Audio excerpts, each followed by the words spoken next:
Hello, my name is Mike Pfaff, and this is my YouTube channel, Living in the Illusion. And as usual on our board, we have our discussion from the last video. And this is what it was. And this is the truth. First, before matter is energy.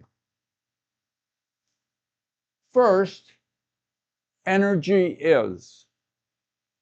And that's what we talked about. And here's what we looked at first, because there seemed to be, we're having a little black tea today. It's a spicy tea with lemongrass and aniseed and a whole bunch of other stuff. And it is quite tasty.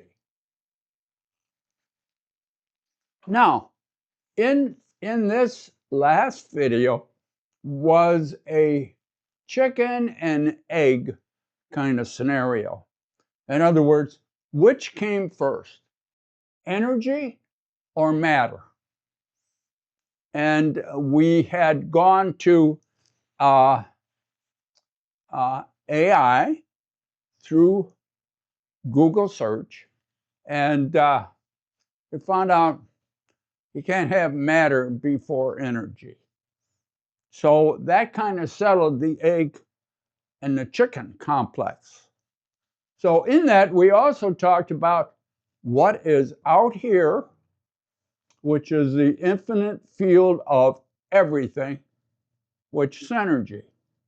And over here on the inside, or how we define it, is our finite creation of our world. And between the two is our senses. Now, I looked at only one sense, and that was sight, because most of the information comes from our sight. Now, the eye, a magnificent tool, picks up light waves of energy. Now, all your senses pick up different information. Your ears, when you hear noise above 130 decibels, you're uncomfortable. And much beyond that, you're in pain. And you can't hear very low frequencies. But elephants can. Elephants hear frequencies very, very low vibrations for long distances. So they have, that's why they got the big ears. Touch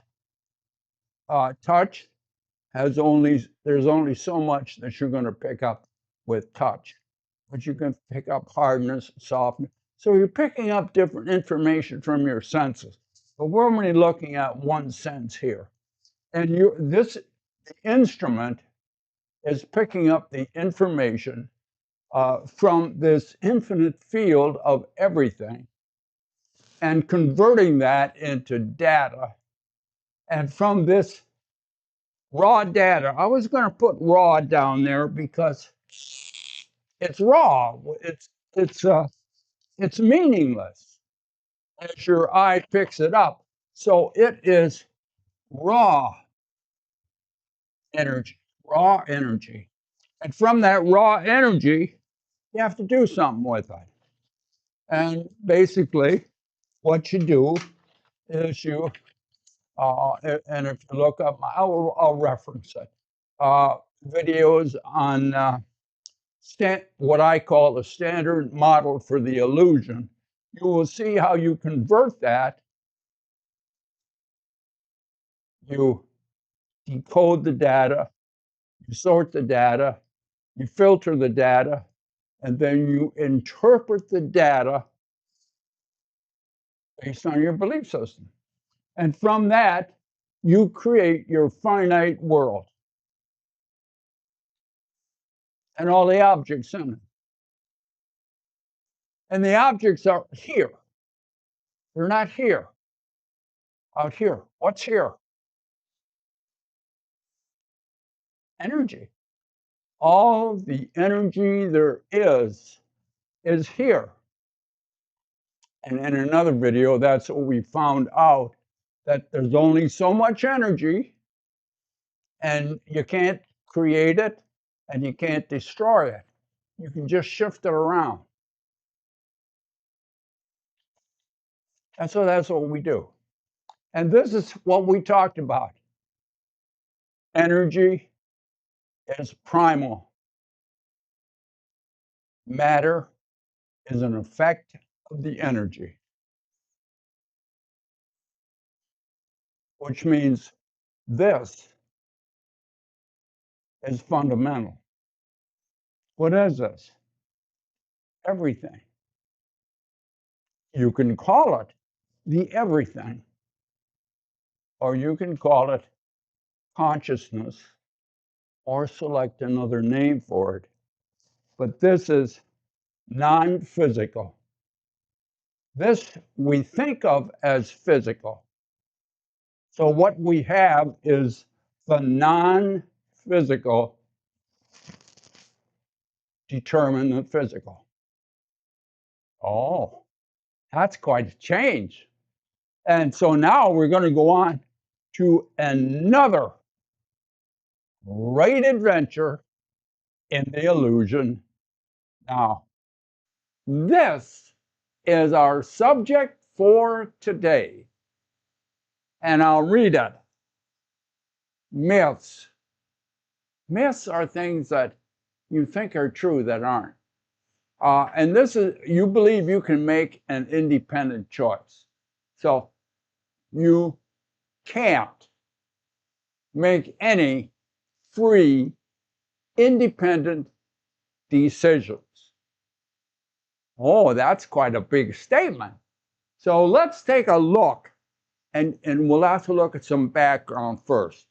So we're going to think about that every moment of the day and of the night. You make decisions.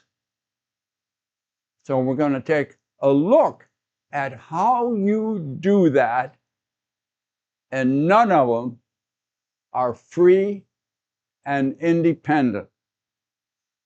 Oh, a lot, that has a lot of implications.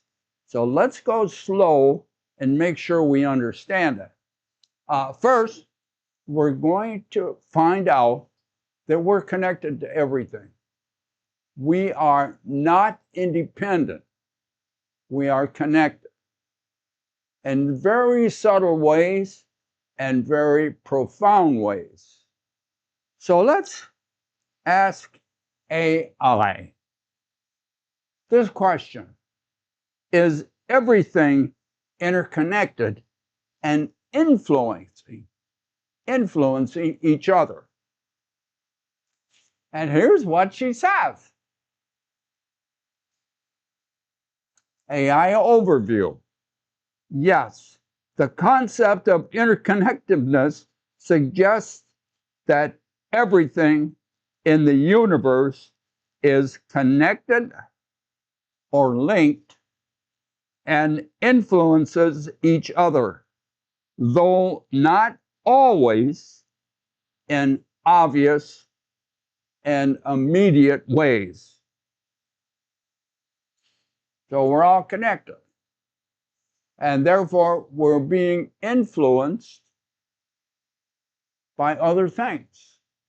Not only that, we are the influence on other people. So in a video some time ago, I mentioned this, that it's like springs. We're connected with everything else, and we kind of bounce around and move and affect everything around us in this cosmic dance. So that's very important to think about. And also wondering, do you make your own decisions? And so again, this is a repeat for some of other information and other videos. So we ask AI, again, through Google search, who makes decisions? The conscious or the subconscious mind? Oh, very profound. And this is what she says.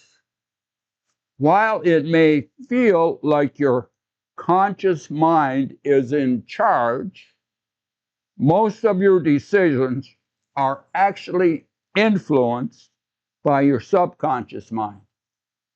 Studies suggest that up to 95% of your daily decisions are made by the unconscious. That's what she says. That's the scientific part. So we're going to look a little bit different at, you can see we have stuff on the board here. And in the middle, we have a representation of you. And we are looking at, I wrote around here, some of the things that influence you as you make or try to make decisions. And right up at the top is the environment, because the environment affects everything. And if the sun is shining, it has a certain effect on you making decisions. Oh, I'm going to go cut the grass. Too hot. Oh, I'll wait till the afternoon. So you're influenced. The decision that you make is influenced by the environment. Too cold, too hot, too snowy, rainy, all kinds of stuff.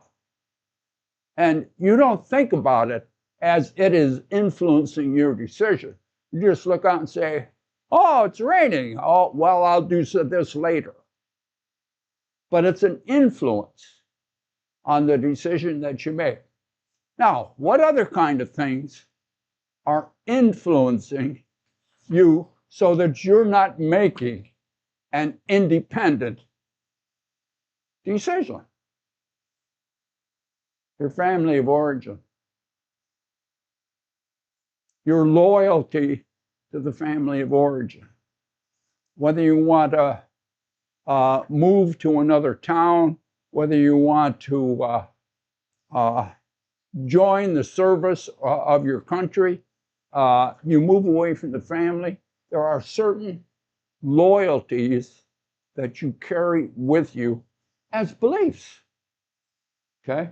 Social structure also influences how you make decisions.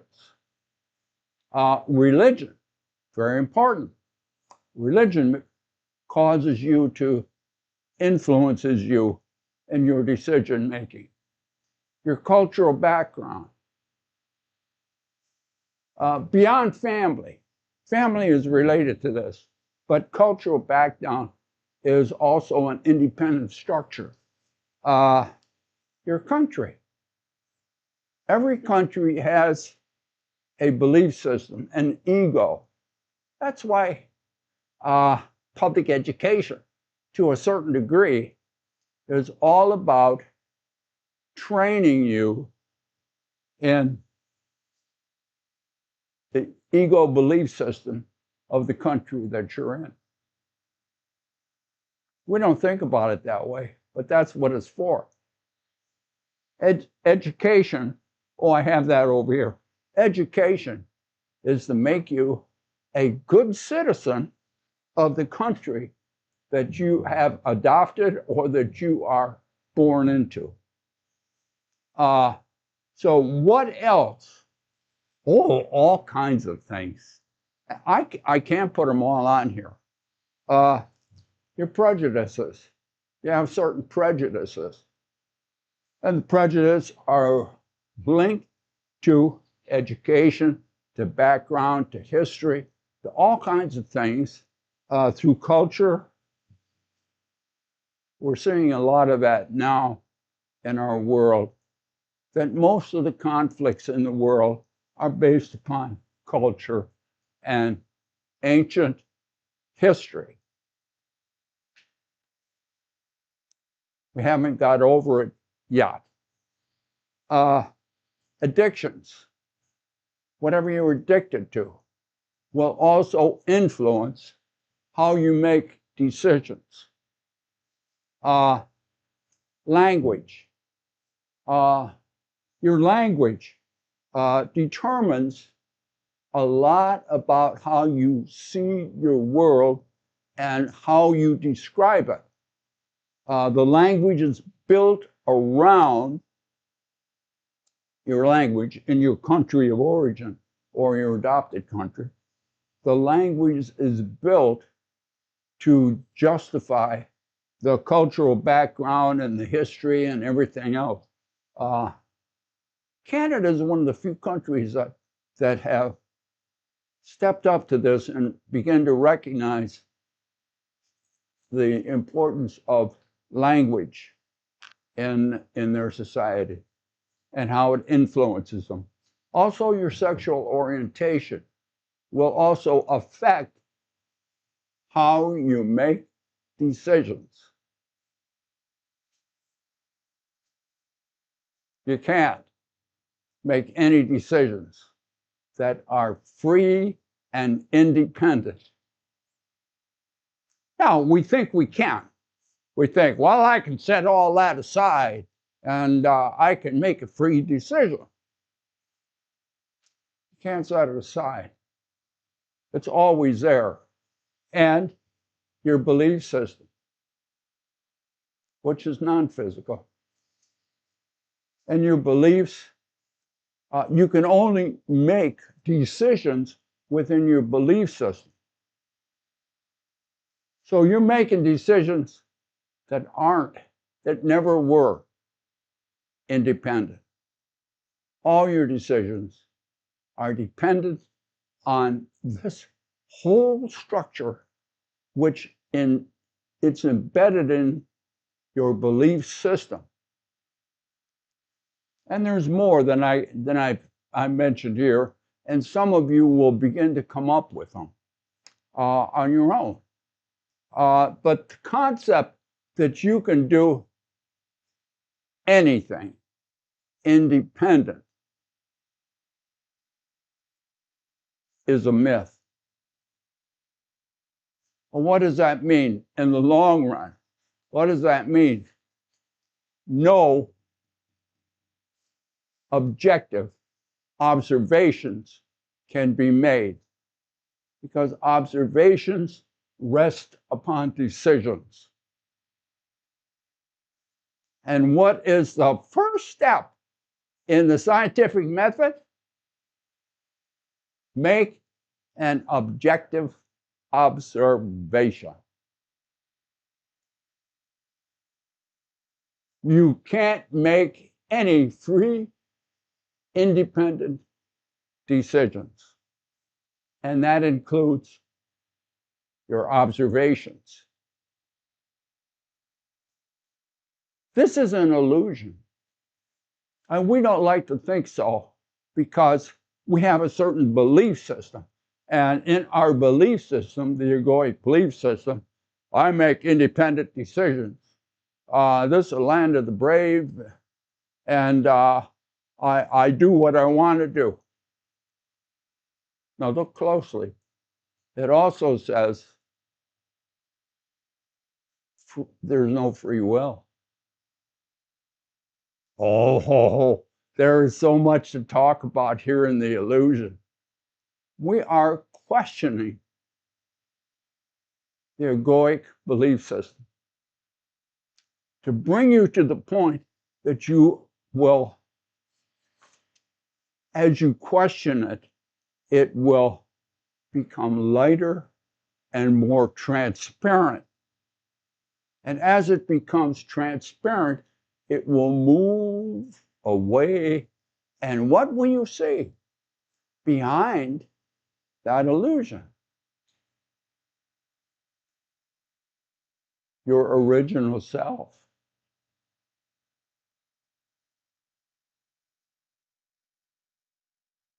Be good to yourself.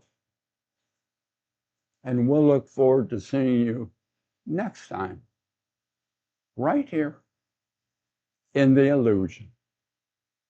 Bye now.